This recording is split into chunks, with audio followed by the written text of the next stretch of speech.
जय श्री कृष्ण हरिभक्ति विलास में कहा गया है कि यदि कोई बालक, वृद्ध या बीमार व्यक्ति उपवास करने में असमर्थ है तो भी उसे एकादशी का त्याग नहीं करना चाहिए। उस दिन में एक बार या संध्या के काल में दूध, जल, फल आदि ग्रहण करके एकादशी का व्रत पालन अवश्य करना चाहिए। यह एकादशी तिथि प्रत्येक व्यक्ति को अपना मनोवांछित फल तो प्रदान करती ही है, अपितु उन सबसे ऊपर और सर्वश्रेष्ठ परम भगवान श्री कृष्ण की शुद्ध प्रेमा भक्ति भी प्रदान करती है। हमारे प्रत्येक शास्त्रों में एकादशी व्रत के समान न तो कोई अन्य व्रत की तुलना की गई है और न ही महात्म्य बताया गया है। एकादशी व्रत तपस्या के लिए बना है, अपनी चेतना को कृष्णमय बनाने के लिए बना है, स्वयं की सही पहचान ढूंढने को बना है और जीवन के परम उद्देश्य को प्राप्त करने हेतु जागृत होने के लिए बना है। यहां तक कि श्रीमती राधा रानी भी एकादशी तिथि की महिमा मंडन करने में संकोच नहीं करती है। हमारे सभी वैदिक शास्त्र और पुराण एकादशी तिथि की बुरी बुरी प्रशंसा और एक स्वर में महात्मा गान करते हैं, क्योंकि हो सकता है कि बाकी सभी व्रत, पर्व और त्योहार मनुष्य को हर प्रकार के सुख, समृद्धि और कीर्ति देने का वचन देते हों, लेकिन एकादशी तिथि इन सबसे ऊपर है, क्योंकि वो इस नश्वर जगत में स्थायी सुख देने का वचन देती है और यह स्थायी सुख है। परम भगवान की शुद्ध प्रेमा भक्ति और इस जन्म मृत्यु के चक्र से सदा के लिए मुक्ति। भौतिक सुख सुविधाएं आपको इस जन्म में सुख प्रदान कर सकती हैं, मृत्यु के बाद जैसे ही शरीर छूटा सारे समृद्धि भी छूट गए।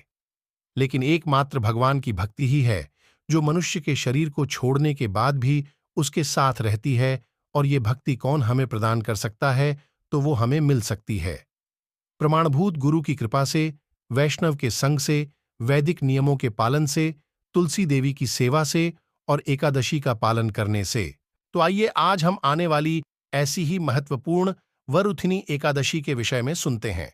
यह एकादशी प्रत्येक वर्ष वर्षा मास के कृष्ण पक्ष में आती है और उसका नाम वरुथिनी इसलिए भी है क्योंकि ये जीवात्मा को मनोवावर प्रदान करने वाली है।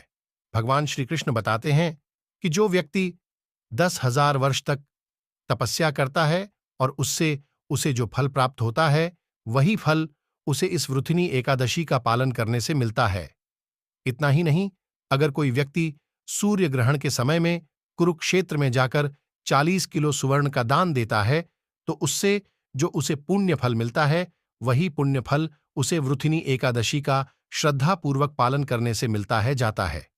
इस बार यह वृथिनी एकादशी तिथि आ रही है 4 मई 2024 शनिवार के दिन, इसलिए इस बार एकादशी व्रत का पालन हम करेंगे 4 मई को और इस व्रत का पारण होगा अगले दिन द्वादशी पर यानी 5 मई 2024 रविवार के दिन। पारण करने का यह व्रत खोलने का समय है प्रातः 5:39 से लेकर 10:09 के बीच में।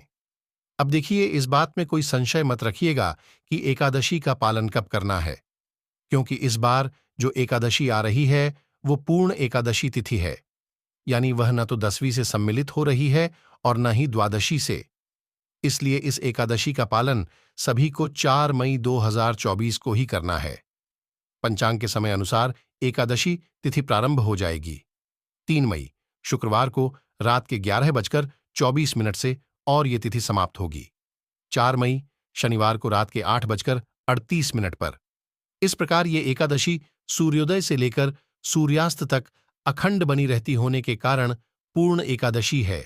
इसलिए प्रयास करें कि 10वीं के दिन आप जो भी भोजन लेना चाहे उसे थोड़ा जल्दी ही ले लें, जिससे कि अगले दिन अपराध ब्रह्म मुहूर्त में उठ सके।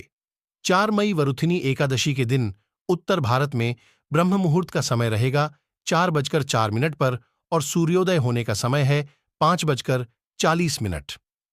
अगले दिन द्वादशी पर व्रत खोलने का कारण समय है 5:39 से लेकर 10:09 के बीच में। वैशाख मास में आने वाली यह एकादशी वर प्रधानयनी है।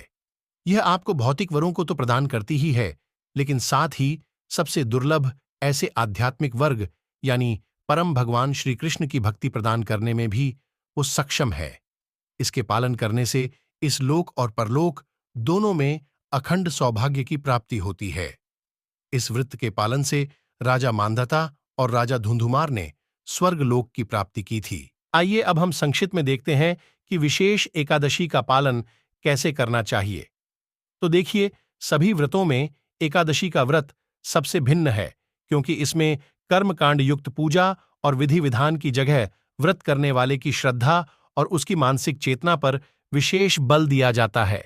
अगर आपने एकादशी का व्रत किया है और भले ही आप कोई पूजा विधि नहीं कर पा रहे हैं, लेकिन आपने संपूर्ण दिन भगवान श्री कृष्ण के दिव्य नाम हरे कृष्ण महामंत्र की माला का जप किया है, अपनी चेतना को सात्विक बनाए रखा है और अन्न का त्याग करके उपवास किया है, तो आपका व्रत करना सफल रहा। लेकिन उससे विपरीत आपने व्रत के सभी पूजा विधि विधान किया, उपवास रखा, लेकिन आपने उस दिन हरे कृष्ण महामंत्र का जप नहीं किया और अपनी चेतना में क्रोध, लोभ, मोह, अहंकार, ईर्ष्या इन सभी अनर्थों को लेकर दिन व्यतीत किया, तो आपका व्रत करना असफल रहा। यही है एकादशी व्रत पालन करने का मूल मंत्र। एकादशी के दिन प्रात में ब्रह्म मुहूर्त में उठ जाना चाहिए। सभी पवित्र नदियों का स्मरण करते हुए, उन्हें प्रणाम करते हुए स्नान करना चाहिए और स्वच्छ होना चाहिए। उसके बाद अपने घर में पूजा स्थान को स्वच्छ करके भगवान की मंगला आरती करनी चाहिए अथवा उसका दर्शन करना चाहिए। उसके बाद हाथ में गंगा जल लेकर भगवान के समक्ष एकादशी का संकल्प लेना चाहिए और उनसे प्रार्थना करते हुए इस प्रकार कहना चाहिए, हे केशव, आप सभी मनोकामनाओं को पूर्ण करने वाले पर हम भगवान हैं। आपकी प्रसन्नता हेतु और आपके शुद्ध भक्ति की याचना करते हुए मैं इस वृथिनी एकादशी का पालन करने का संकल्प लेती हूं। आप मेरे मन, मस्तिष्क और चेतना में विराजमान रहिए। इस प्रकार संकल्प के बाद अब तुलसी देवी की पूजा करें। अब देखिए, वैसे तो प्रत्येक घरों में तुलसी का पौधा होना ही चाहिए, लेकिन कम से कम प्रत्येक हिंदू सनातन धर्म का पालन करने वाले व्यक्ति के घर में तो तुलसी देवी अवश्य होनी चाहिए। उनके आपके घर में रहने से आपके घर का वातावरण शुद्ध और आध्यात्मिक बन जाता है। सारी नकारात्मकता दूर होती है और भगवान श्री कृष्ण की विशेष कृपा प्राप्त होती है। तो अब तुलसी देवी की पूजा अर्चना करें। उन्हें आवश्यकता के अनुसार जल दें, पुष्पगंध और दीप अर्पित करें और उनकी कम से कम 3 बार प्रदक्षिणा करें। यह गर्मी का समय है, इसलिए यह मत सोचिएगा कि एकादशी के दिन तुलसी में जल नहीं डाल सकते। हमारे शास्त्रों में ऐसा नहीं लिखा है कि एकादशी पर तुलसी में जल नहीं डालना चाहिए। अब तुलसी महारानी के समक्ष बैठकर हरे कृष्ण महामंत्र का जप करें, यानी हरे कृष्ण कृष्ण कृष्ण हरे हरे, हरे राम राम राम हरे हरे। इस महामंत्र की 108 मनके वाली कम से कम 8, 16 या 25 माला का जप करें। ये जप आप संपूर्ण दिन में भी कर सकते हैं। एकादशी के दिन हम किसी भी प्रकार के अन्न, दाल, चावल इत्यादि का त्याग करके संपूर्ण उपवास करते हैं। अगर बिना भोजन के उपवास करना संभव न हो तो आप जल, दूध, फल या फिर एकादशी का प्रसाद ले सकते हैं, लेकिन प्रयास करें कि इस दिन अधिक से अधिक हरि नाम का जप करें, हरि कथा सुने और भगवत गीता या भागवत ग्रंथ का अध्ययन करें। एकादशी के दिन अनावश्यक बातों और व्यर्थ के कामों में अपना समय न गंवाए। प्रयास करें कि टीवी, मोबाइल और भौतिक कार्यों से स्वयं को दूर रखें। जितनी आवश्यकता है उतना ही उसका उपयोग करें। किसी के साथ वाद विवाद में न फंसे, क्रोध पर नियंत्रण रखे, असत्य वचन न बोले और किसी की निंदा और ईर्ष्या भी न करे। अगले दिन द्वादशी पर विधिपूर्वक इस एकादशी का पारण करना चाहिए।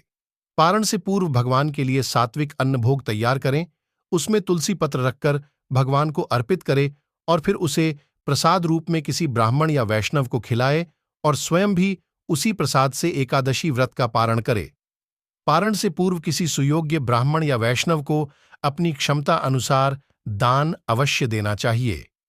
तो चलिए, इस आने वाली वृथिनी एकादशी का संपूर्ण श्रद्धा और भक्तिभाव से पालन करते हैं, जिससे कि हम समस्त वरों के दाता वरदराज श्री कृष्ण को प्रसन्न कर सके और उनसे उनकी शुद्ध भक्ति में सेवा प्राप्त कर सके।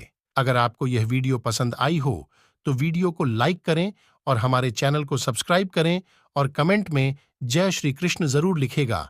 धन्यवाद।